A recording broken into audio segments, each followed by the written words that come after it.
Folks, welcome to Werewolf Radar, the world's premier paranormal preparedness podcast. My name's Jordan Dahl.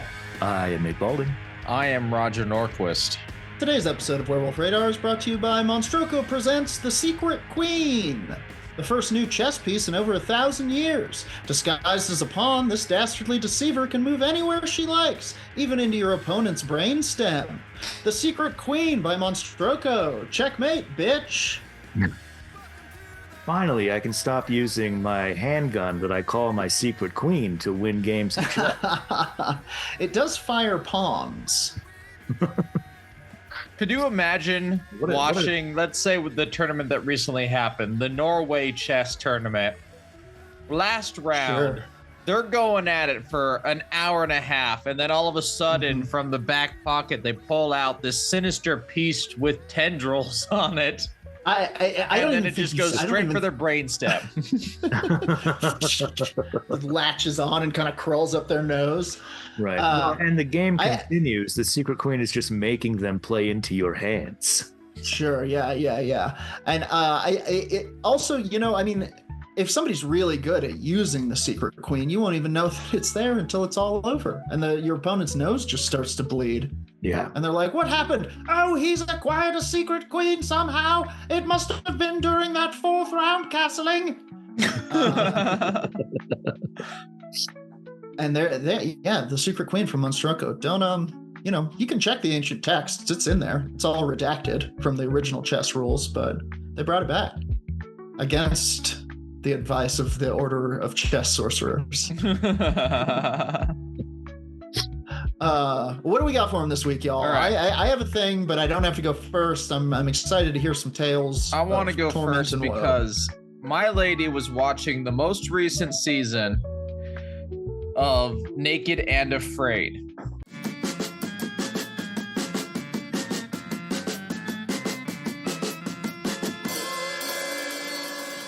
Yes. But specifically because Naked and Afraid is now kind of a Law and Order. There are several Naked and Afraids I've learned.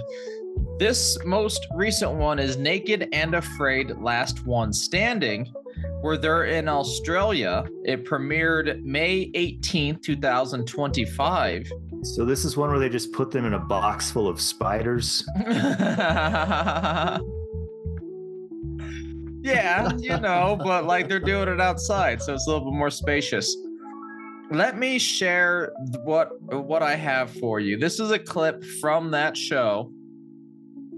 Okay. My sound is on. Well, that lady's naked. Prepare for that guy's afraid. Everybody. Oh, shit. Lots of butts.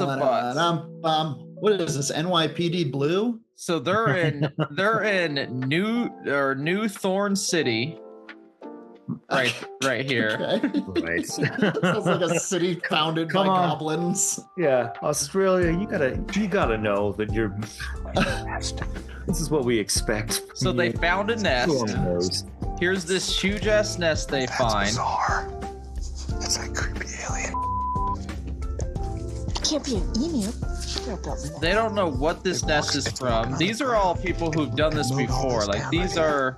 It's been doing it for years. It looks like. Wow. You haven't seen something like that either? Never. Some kind of bird. A regular bird would have a lot of feathers, I would imagine. But it is massive. Like end of days bird. That bird could carry you away. A pterodactyl. But they're in Australia, so there's shit like that. Yeah. Let me go farther in. Blah blah blah blah blah. They sit in it. Okay, that's one thing I'm going to tell you that's a piece of, it's not even really paranormal preparedness. Just a general thing that you shouldn't do is get into a nest. She's all like, I don't know. I'll get in there. I'll get in there. So anyway, they go back. Even blurred out, you can tell she's got them. They talk about it, and then here's the production vehicle. Huh. News of Laura has raised concerns. Quick, get the production vehicle. You Insist mean on Terry's speaking Tacoma? to the cat. Yes. Guys, What? that nest, don't say a word about it Why? because it's a primate. What? It's a primate. What? It's yeah, don't say a word. And also, don't get in its fucking nest. Didn't happen. Okay. Come on. We've seen similar nests before, further north, and we had scientists and they were all in agreement it was a primate's nest. I was there. Wow. Nest? That's impressive, huh?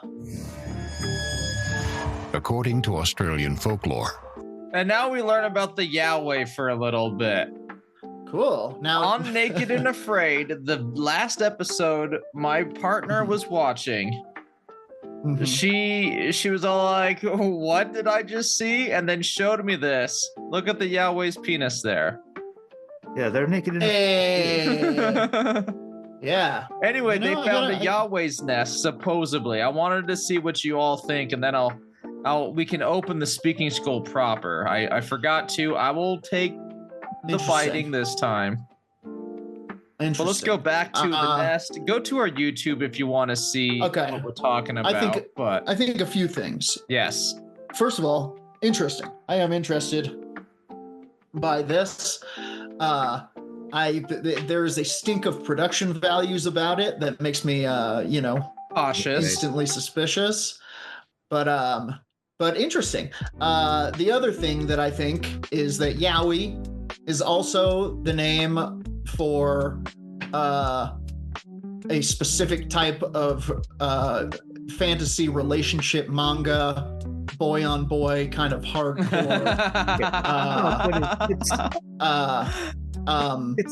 kind of pronounced slightly shipping, differently. and I just wanted to tell everybody that because I've made the mistake of mixing up those two subreddits before, and I just wanted you to be ready.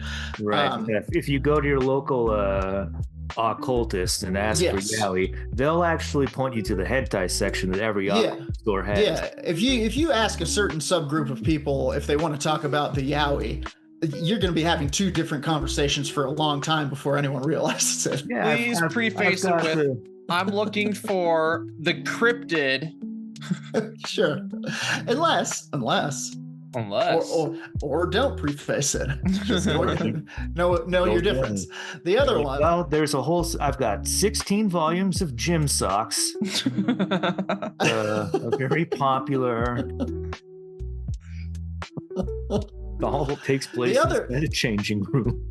The other thing I wanted to say, which is also a goof, the picture of the Yowie, I thought he'd be packing a little more. I gotta say, like, no shame, great job out there, keeping your dick and all in the wilderness. But yeah, I'm surprised as anything. Maybe they were sitting for this this drawing on a cold day. Okay, fair enough. And I'm not saying I'm some just climbed out of a creek. Paragon of schlongitude. It's just, yeah, you gotta, I don't know, get a leaf or something. Get a fig leaf or something. I feel bad for dick shaming the Yowie. Can we? I'll take that. I'll take that all back. So long story short, dude. I'll have the clip on our Discord so all Discord members can find it and check it out. But the production's all like, don't go by the nest. Don't tell anyone about the nest. Despite them doing it on camera, now the whole world knows about this nest. Yeah. Well, I mean, that's the part that I'm like, yeah, we're not supposed to tell anyone. I guess mysterious Yowie. They probably would have shot Ranger it last year, though, right? So maybe they just didn't want it to. They go wanted out instantly to bother this active nest, but it's been active for years. I take back that statement. Well, I mean, he was talking about how they had scientists look into nests in the north or whatever. So I would guess that maybe they're thinking they're going to do the same thing. They want to get a specialist out there to, kind of look around and see what they find before, somebody goes tromping around, climbing in that nest again. And let me just take it back before I pass off the speaking school, so we can take a look at it again. But here is the nest. It is wild, yeah. It's What are they doing in there? Get out of there! Is she pissing in it? They thought it was emu, but there was no feathers by the nest. I don't know that emus build nests though either. Primate nest. And also, emus aren't primates, Roger. I know that the contestants thought it was emus, but the Sure they scientists thought it did. was primates. Roger thinks emus are primates. I Get have him. not seen Everybody any- get him, my fellow primates. I've not seen any evidence otherwise. Fair enough. But that's that's my segment for this week. A little bit pretty of wild. a news brief. pretty wild Yowie nest discovered on Naked and Afraid. See, now I think you're saying it the manga way.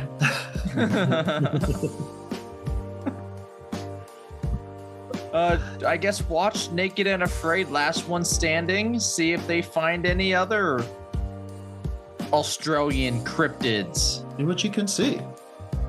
Now, if you watch Naked and Afraid Last Man Standing, you can see Tim the Toolman Taylor's dick. And it's the other way, way bigger than you'd think, but in a scary way. Yeah, it's also a leaf blower.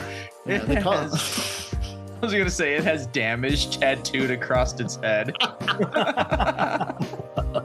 Yeah, it's all fucked up and lopsided. Like they call it the elephant's foot in medical texts. What? No shade. It will still do you good. Again, yeah, you know, there's a lid for every jar, as they say. And as soon as Tim the Toolman Taylor finds that jar, his lid's gonna cover it. The end will begin. The prophecy states. The seventh seal shall be broken. The Toolman's dick has appeared on the podcast. All right, we're all over caffeinated. Here's the speaking school. Thank you. I'll take it. I would like to speak at length about these airships.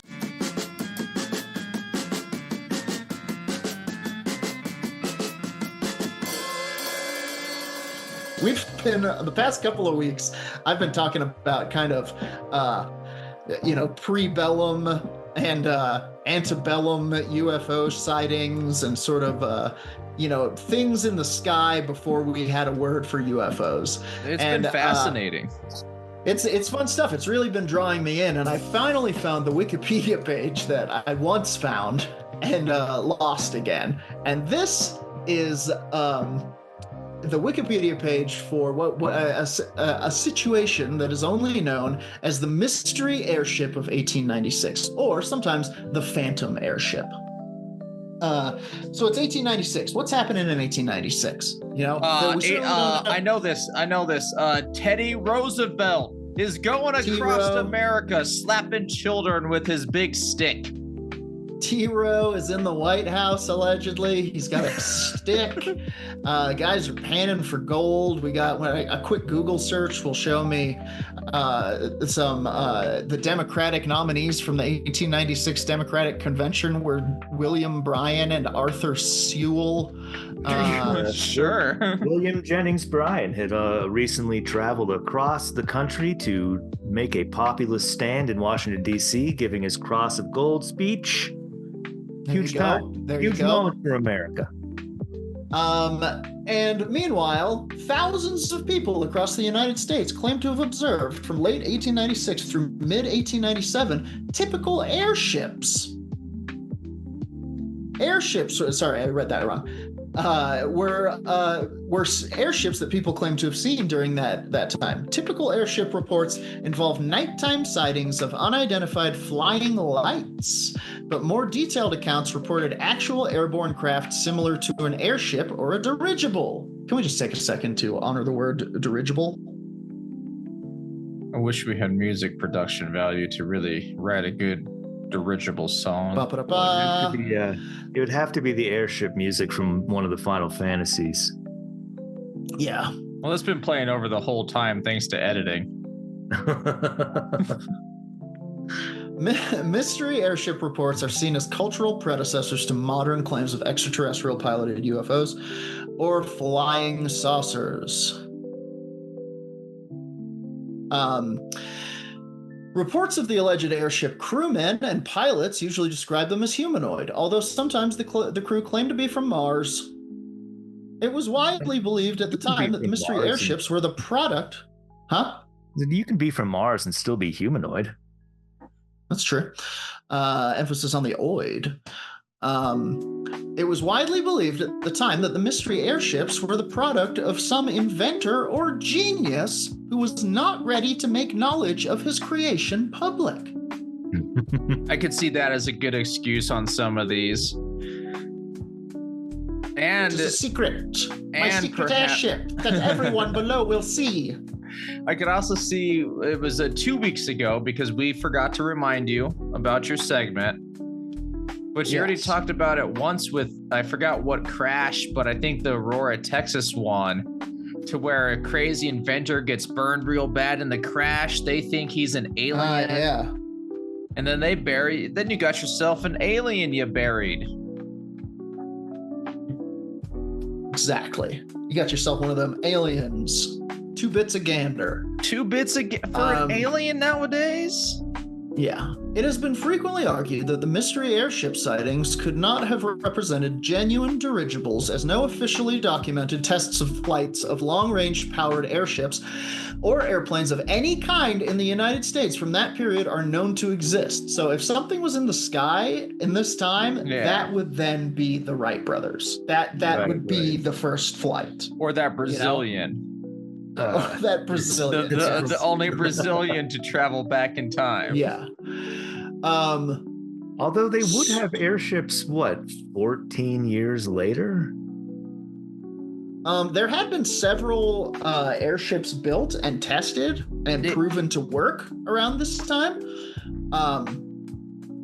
And a lot of newspapers were just reporting any old bullshit to get people to buy a newspaper at this time. This is the height of yellow journalism. Yeah. Yeah.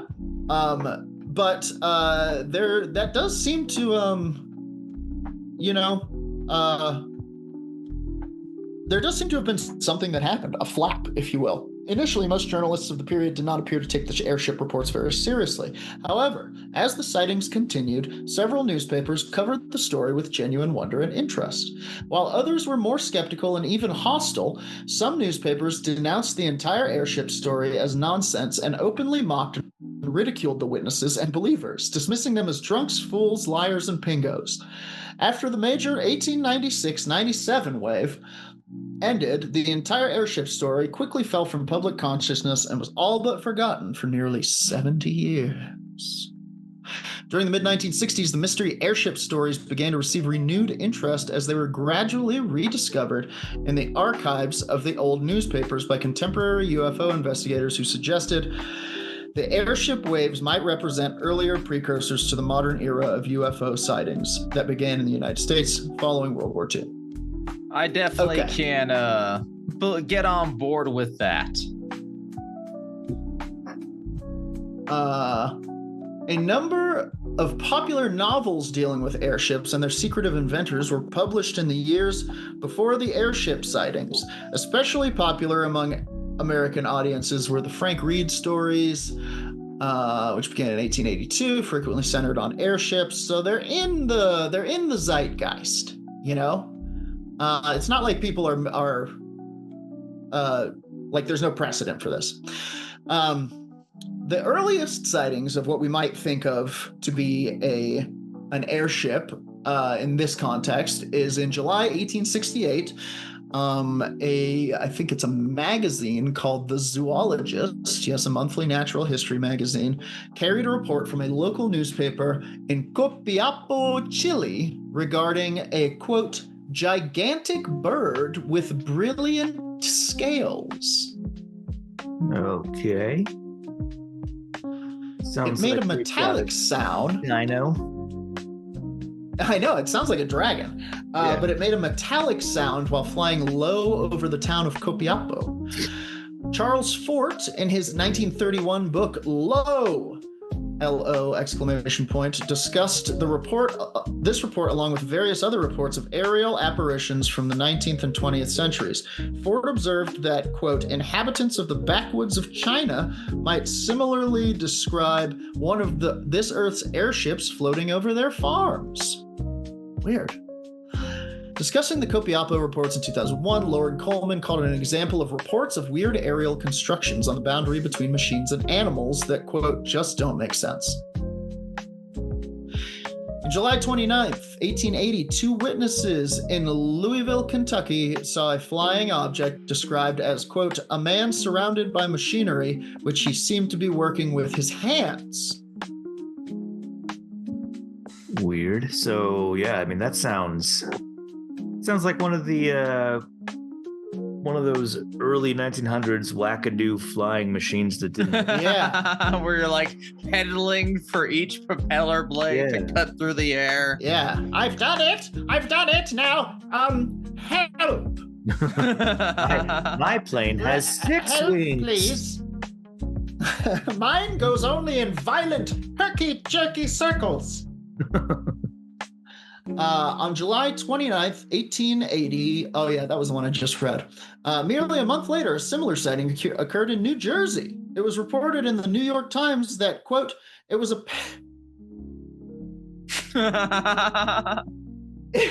apparently a man with bat's wings and improved frog's legs. Improved frog's legs. The monster waved his wings in answer to the whistle of a locomotive. Like, hello, sir, I am just flying. And then Yeah. What do you think? gives him a what little. do you think of that? I think that it was a mating wave, and he thought the train was whistling at him sensually. I noticed. Yeah, that's bonkers. I can't even hypothesize at how you would mistake something for that, you know?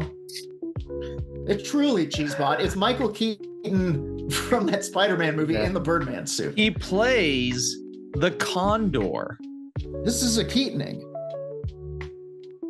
Or a condor man. Could be a condor man. Could be a condor man, although it's a little early for that.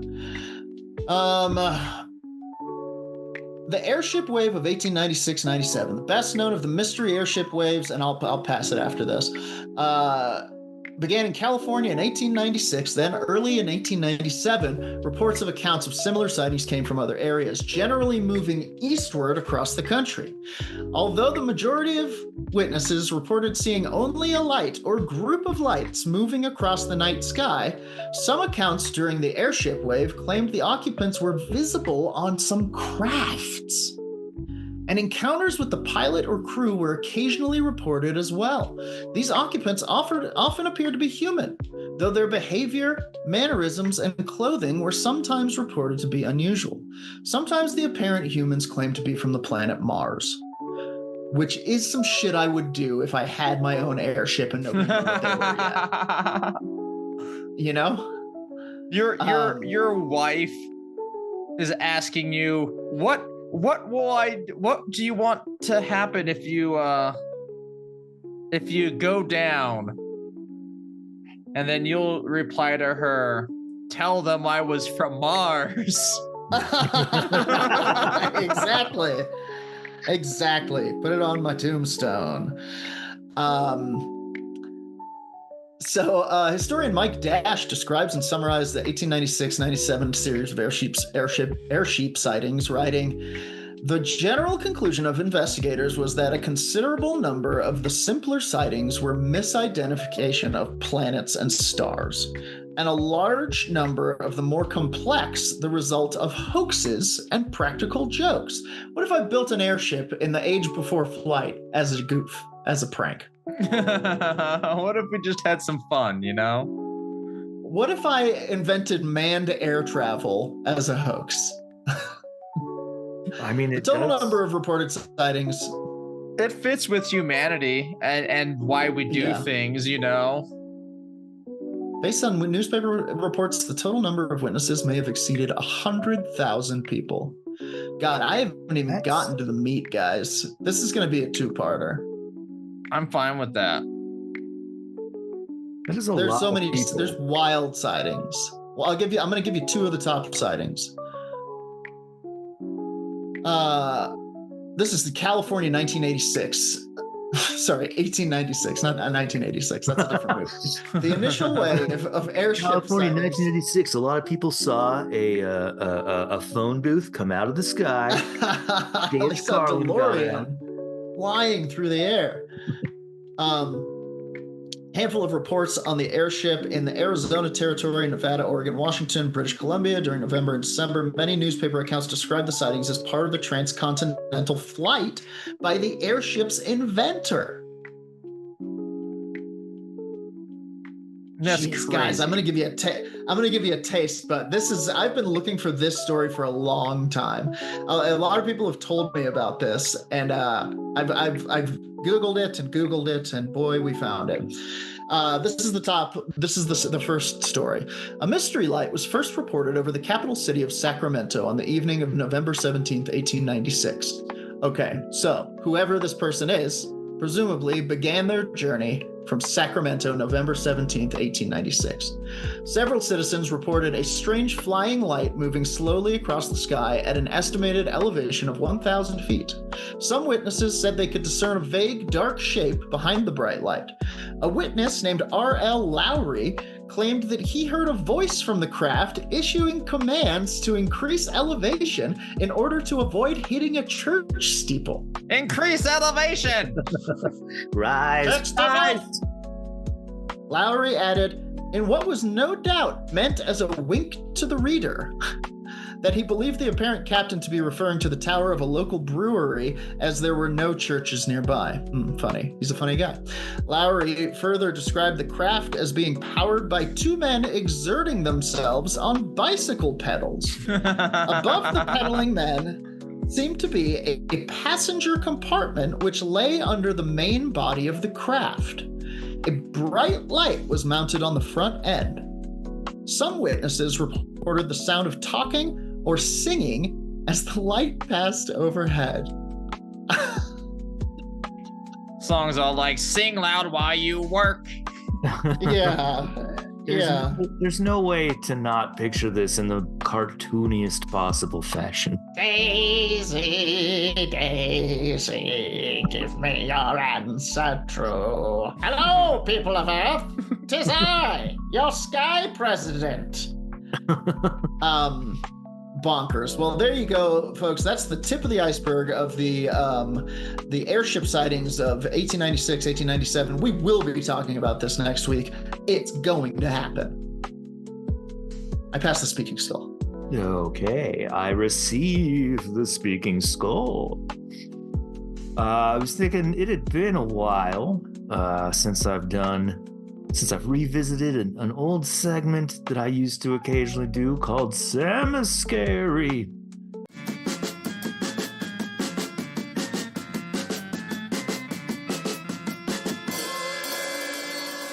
Just about spooky cemeteries, so I have more of those for this. Hell yeah. These are all pretty short. It's just from hauntedrooms.com. 11 of the most haunted cemeteries in America. So we'll start with number 1, as you often do. The Westminster Hall and Burying Ground in Baltimore, Maryland. Oh.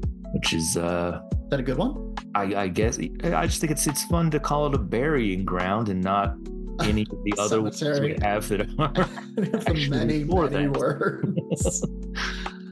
Yeah, you don't even need to go with cemetery. Graveyard, boneyard. Yeah. Abattoir. Dead body hold. Yeah, dead body hole.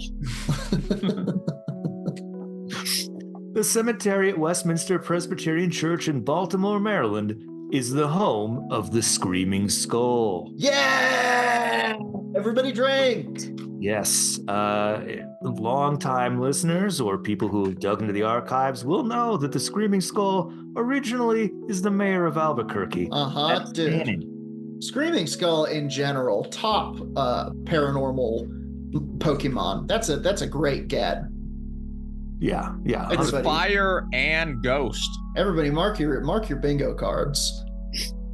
The legend states that a minister was murdered here. Oh, wow. Every night at the same time, his Whoa. soul would start screaming. Oh, I thought you said a minister was murdered every night at the every same night. time. So, fuck.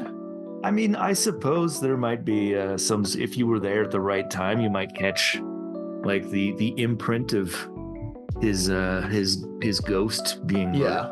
No, I was understanding that a new minister every night is murdered. That's just unsustainable. And it is basically like a sacrifice to keep the sun coming up. Sure. Eventually, his body was dug up and the skull gagged before being encased in a concrete block that now stands by his gravestone. They didn't even put him back in the ground. According to locals, it is still possible to hear the muffled screaming on quiet nights. It also goes on to say that Edgar Allan Poe also buried here, but he seems to be at rest. All right. You know, he's just trying to bang his cousin. Let him be. I mean, you know, Edgar Allan Poe murdered himself. EEP. EAP. Beep. So, number 2, the Union Cemetery in Easton, Connecticut. The Cemetorium. I like the idea of a cemetery. It's just got multiple doorways to transport you to different cemeteries around the galaxy. Oh yeah, I like that. I didn't know what it was. I just like the word, but I like it even more now. It's like a cemetery hub world. Yeah. Union Cemetery in Easton, Connecticut dates back to the 1600s, so it's not difficult to imagine that it's haunted. The cemetery is known locally as, quote, White Lady Cemetery. Which you would think is because every host from Fox News was buried there, but it's just because of a ghost. See, I was on that train, though, to realize there's a lot of white ladies buried there. Sure. This was a white lady only place until 1963. Yeah, it's just a cemetery where you can get a pumpkin spice latte. Yeah. This lady in white is said to roam the cemetery at night and will sometimes venture beyond its gates and onto the road. Several drivers have reported hitting her with their vehicle. Whoa! Only for her to disappear promptly. I love the way that they wrote that because it sounds like people are purposefully trying to run someone down. Yeah. Boy, you know she was pissed too. White Lady of White Lady Cemetery, she got up and asked to speak to the manager of my car. Yeah, she was already on the phone with the police. She had when she saw the car up the road, she dialed 911. Yeah. That's why she was following them. They were a suspicious car. I don't think they live around here. Yeah. Next door says it was a black SUV around here that didn't seem to belong. Yeah. Those are my favorite next door. You'd be like, this person in a city doesn't belong here. Yeah, what are you talking about? What? Okay. Apparently, I've been watching this block unblinking for 14 hours, and something strange happened there, if you can believe it. Apparently, next door is actually being used by a lot of people right now to track where ICE agents are, so it finally does have a good purpose. That's kind of cool. I see a use for it. It's just, it largely became kind of busybody.com. Yeah. The lady in white, is not alone in haunting Union Cemetery, as there have also been reports of glowing red eyes peering out from the darkest corners of the cemetery. Here's another one. This is the Bonaventure Cemetery in Savannah, Georgia. Which has the I can't remember if there was the poster or it was just the cover of the book, but of Midnight in the Garden of Good and Evil has this this girl that's behind me in the Zoom. No shit. It's kind of cool. Next, we stop in this historic southern city on our trip to America's real haunted cemeteries. Savannah is one city that is incredibly proud of its ghosts, so it is only to be expected that they have their own haunted cemetery, complete with a chilling tale to tell. The most famous, and I mean, there's probably a lot more. I just went with a list this time instead of trying to do a deep dive on one, but this one might be interesting. The most famous that is said to be roaming Bonaventure Cemetery in Savannah is Gracie Watson, a little girl who died of pneumonia at just 6 years old. That's sad. Not only has little Gracie been spotted playing between the tombstones, but the statue of her by her grave has also been to cry tears of blood. Okay, well, Gracie, we're going to have to ask you to stop doing that. I mean, but it sounds like she's having I can't. I'm sad. Oh, boy.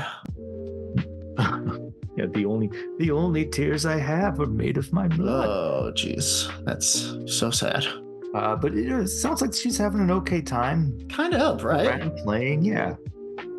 I imagine if you were a kid that went out there, you're shooting some marbles or whatever, she probably skips by or something and sure laughs, maybe. I don't know. Laughs, maybe. Tells you to start a fire. Yeah. Number 4, Resurrection Cemetery in Justice, Illinois. I know this one for some reason.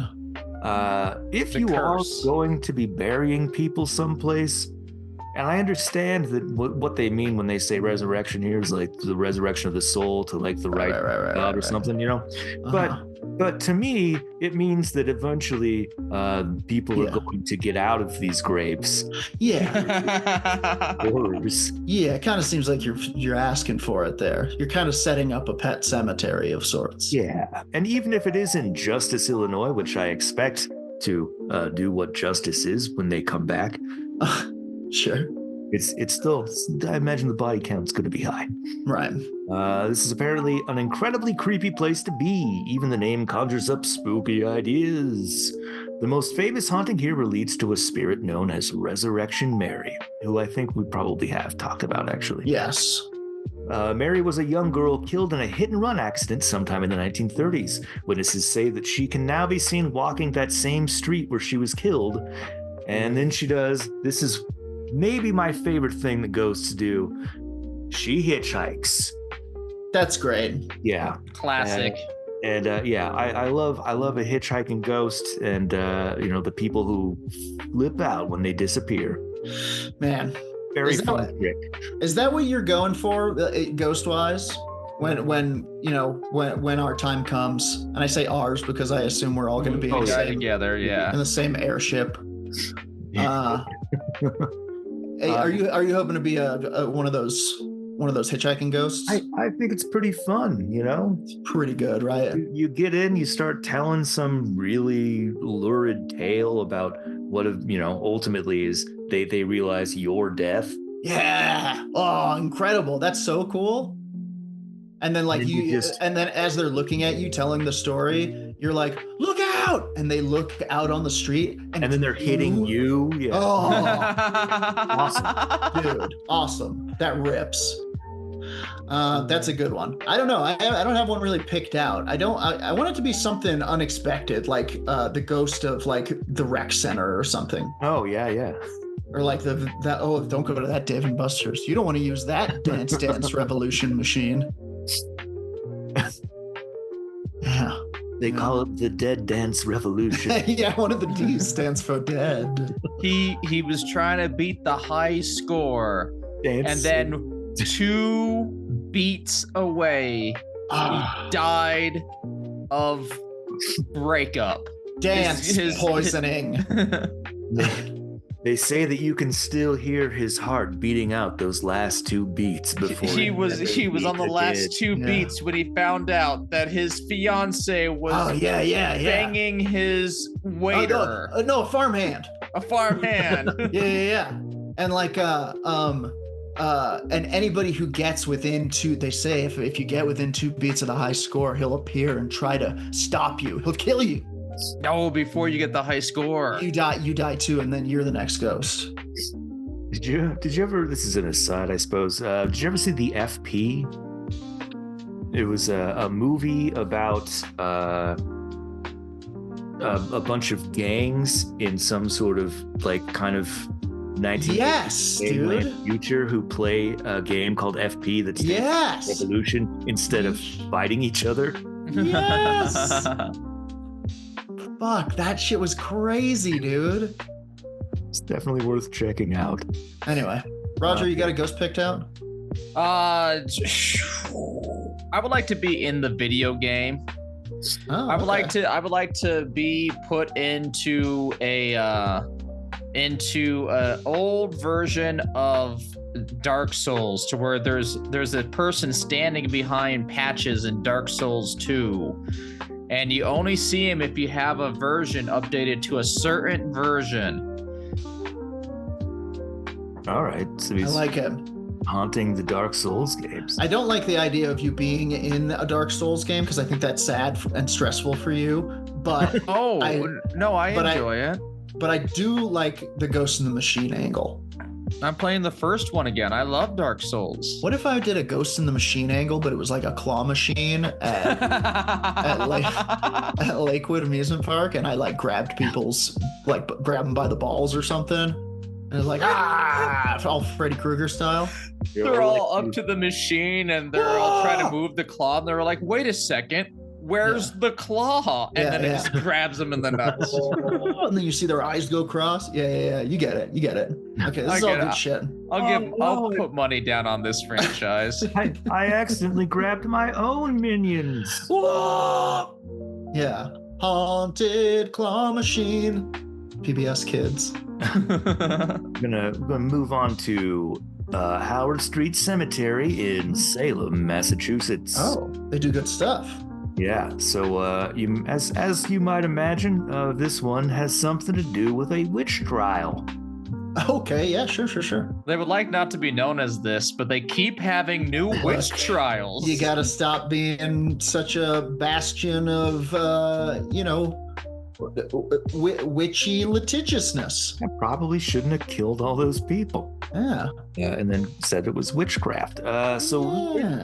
This is actually sort of a rare one because we're not talking about a lady witch. We're talking about a man witch. Man witch. Yes. It's a wealthy farmer named Giles Corey. Oh, yeah, I know this tale. Yeah, he was accused of being a warlock and was tortured to death during his so-called trial. Corey is seeking revenge for his untimely... This sounds like a line from a personal ad or something. Corey is seeking revenge for his untimely death in the cemetery in the surrounding area. It's like Bachelor number 2 or some shit. It's very courthouse as well. Same exact line. Almost said exactly the same. Dude, there is something so funny. I haven't quite figured it out, but there is a joke, and I hope you guys can help me write it someday, about how fucking Game of Thrones were still being about court-ordered shit. Like, it doesn't need to be all this, guys. We don't need this. The blind statue can probably go. The man with the hammer and the wig, I don't know what he represents anymore. I used to know, but it's been long gone. I'm here for parking stuff, guys. Yeah. This is not a federal case. Bit much. Oh, cool. Dumbledore is here. This would make perfect sense given that he's buried here in Howard Street Cemetery, but it's also the spot where he died as a result of pressing. Oh. So, that's when they slowly roll the rock, I believe. No, put a bunch of rocks on top of you. It's a bunch of rocks, yeah. And they keep adding rocks until you confess. And even if you do, they just kill you. Yeah, well, that's the point where they're like, I knew it! Press him! Yeah. Press him harder! Yeah. He's believed to specifically target sheriff's officers. Okay, don't... Giles Corey got killed and he went ACAB all over Salem. I mean, we were just saying these sheriffs were killing a lot of innocent people. So far he's a bit of a Robin Hood, witchcraft Robin Hood. Don't hate it. Well, and that's they're positing in the article that them being the closest thing to witch finders that we have in modern day, it makes sense that he would be going after him. He's also a harbinger of tragedy. Whenever his ghost is seen around town, it is usually directly before something tragic occurs. Oh man, it's harbinging. Yeah. So then we go on to Hollywood Forever in LA. Sure, I know it well. They do a lot of movie showings there. They do. And also, while I was looking at different things, Hollywood Forever Cemetery rather came up on a few different articles, and every single one of them used a picture of the statue of Johnny Ramone for some reason. There's a lot of cool shit there. There's Mel Blanc's tombstone is there, and it says "That's all, folks." Oh, that's fantastic. Very Awesome. good. Very good stuff. Hollywood Forever Cemetery in LA is registered on the National Register of Historic Places. Plenty of deceased stars call this place their final resting place. And it even shares a wall with Paramount Studios. Man, there's a TV show in that. Oh, yeah, you would think, right? All the old Hollywood stars hanging out at the cemetery, having ghost problems. Among the famous faces that are still roaming around is Rudolph Valentino. I imagine a lot more have been spotted. Yeah, he was a famous fuckster. Oh, yeah. His ghost has been seen wandering around the area, looking every bit as handsome as he did before his unexpected death in 1986. Trolling for strange. Every year, a mysterious lady in black visited his grave on the anniversary of his death. It's said that she still visits now, albeit in spirit form. Other Hollywood stars buried here who are not yet ready to leave the spotlight include Clifton Webb, who starred in the Mr. Belvedere films. Oh, yeah, sure. Wait, they were films? No. Yes. So there were films in like the 30s and 40s, I think. Maybe even 50s. I'm not sure when they were. Not to be confused with Mr. Belvedere, the sitcom actor who once sat on his balls on set and accidentally, he had to leave. He was a genius. Clifton Webb apparently has been seen wandering around. I forgot about that shit. It's so funny. Yeah. Ow, Mr. Belvedere's balls. And here's one that's a little closer to home: the Silver Cliff Cemetery in Silver Cliff, Colorado. Oh, they do good stuff. I've been there. Yes. Apparently, it is not a ghostly apparition that haunts the place, but the Silver Cliff lights. Yeah, the lights, the grave lights. I've been there. We did an overnight in the graveyard to try to see the lights. Didn't see them. Yeah, supposedly they're like blue lantern lights or bright white spheres. They appear over the cemetery gates at night and then float through the burial ground, bouncing off of the tombstones. National Geographic actually did a story about them. Really? Because they were seen often enough that they were like, okay, we'll send someone out. And there's like theories from everything from, foxfire to like there's certain quartz deposits in the ground that are doing a piezoelectric thing. And the other one that I heard was that because there's two cemeteries, actually. There's a Catholic one and a Protestant one. And the lights are actually friends and lovers who weren't allowed to be buried together, visiting one another back and forth. I mean, that's at least fun. Kind of sweet, right? Yeah. This article says that there's never been any cause for the lights established, and most locals agree they are paranormal. So, I suppose I like the idea that it's lovers who were forcibly forced to spend their eternity apart. Yeah. There's a lot of good myths like that. We're fans here at Werewolf Radar. We love it. We love broken romance. Love it. The next one up is Stoll Cemetery in Kansas, which I believe was also I think I did a grave nugget about this one that was much longer some time ago, but I'll give you the kind of what they have here. If there's more to it, but Stoll Cemetery in Kansas, considered by many to serve as one of the gates to hell.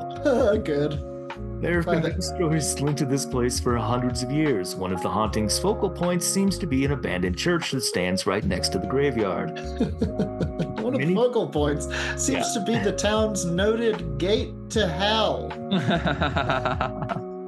Many people have had strange experiences when entering the church, including being grabbed by unseen hands. On one occasion, the Pope himself refused to fly over what he called a demonic piece of land. Whoa.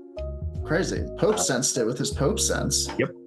Local legend suggests that this has always been an evil place and that the church was constructed to cover the gateway. However, it became a meeting point for witches and Satanists to gather and hold rituals after the church closed. There's also rumors that witches were hanged in the trees within the church's ground in the past. Why would witches, like, after a church closed, why would they be like, now, everybody go in? Like, why would they want to use that? Well, it's an abandoned church that is, it's fallen into extraordinary disrepair, and it's built on a hell mouth. So, I think there's some weird anti-energy to a place that God has abandoned. I guess. I think this is describing a very specific type of witch that was made up by the church as like kind of the Snidely whiplash of Christianity. Yeah. For sure. It's carrying some Snidely energy. Don't leave the door open. Witches will get in. Here's another one. They're gonna come in and drink up all the holy water. Here's another one that's on every list, of course. It's the St. Louis Cemetery No. 1 in Nolens. Now, this is, of course, they claim at least to be the burying place of Marie Laveau.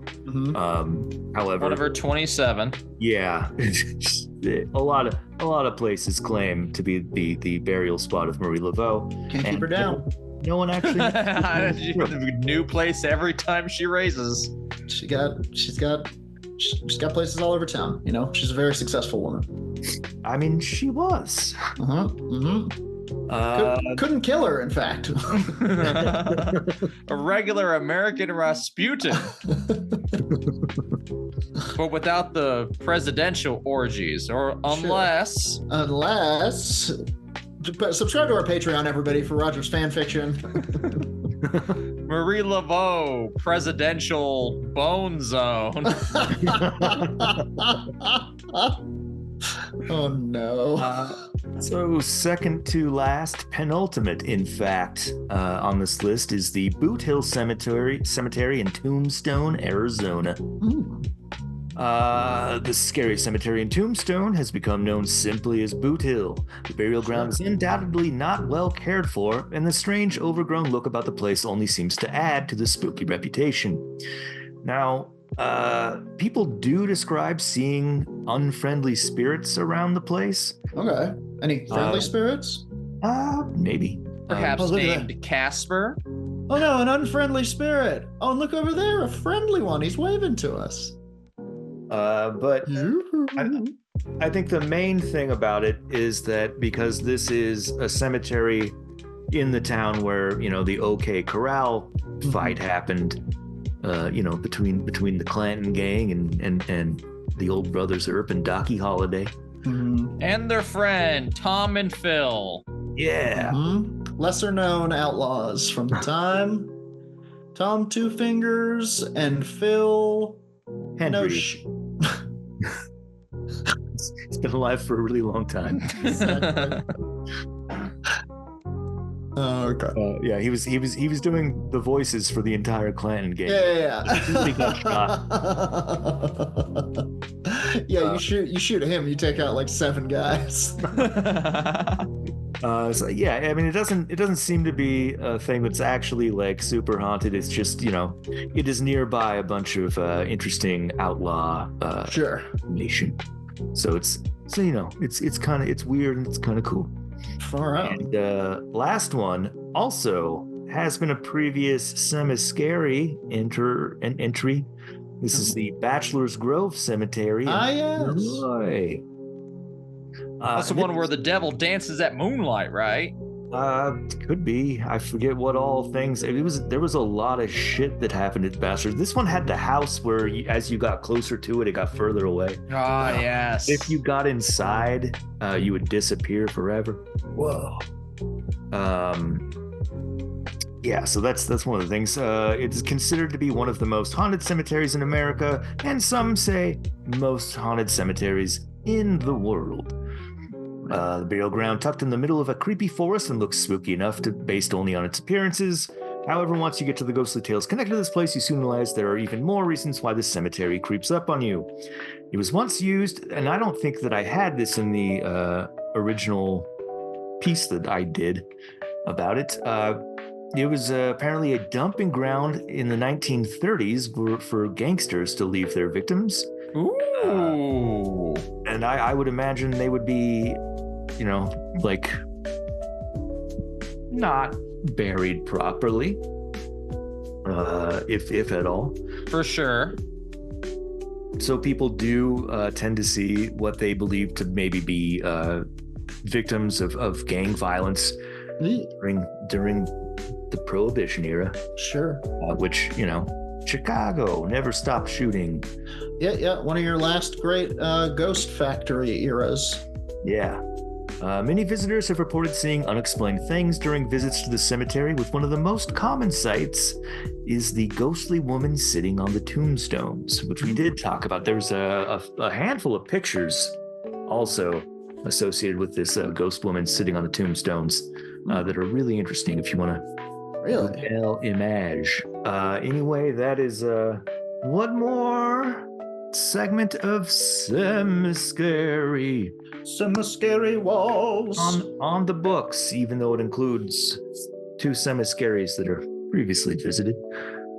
But always worth talking about previous scaries. Yes. Briar Spooks. Yeah. So that is that segment. I shall roll the speaking skull into its butcher paper and place it back in the. You know what? I'm gonna put it with the other skulls in the front of the deli. There you go. And then you have to, and then then it's the onus is on the customer to pick the correct skull. Yeah. Or the wrong one. Mwahahaha. Mwahahaha, yes. So that is your werewolf radar for this week, folks. There you go, folks. That'll do it for this week's episode of Werewolf Radar. Thank you so much for joining us for another fun-filled, spooky episode. Boy, we had an appearance from the Screaming Skull this week. It was wild. I cried from laughter. We had an appearance from TV's Roger was here. And the rest. And you were here, the listener, the most important part of the entire recipe. We're going to go now, return to the darkness, and sleep for another week, at which point we will see you. If you enjoyed what you heard here today, and this is your first time, please check us out on Patreon. Check us out on YouTube. Check us out on... what are the other ones? Blue Sky, Threads, etc. Werewolfradar.com, all of that shit. Like I say, it would be harder not to run into us on the internet. We've been doing this podcast for 1,000 years, and it's all because of you, gentle listener. Yeah, we forgot to hit the record button for the first 900 minutes, so. We had to wait for a recording apparatus to be invented, actually. But we were screaming in the middle of the night. If you were quiet enough, you might have heard our muffled screams. Truly. Until next time, folks, thank you for joining us today. Please join us in our sign-off line that we do every week. On the count of 3, 1, 2, 3, punch the sky, Spaceman Joe!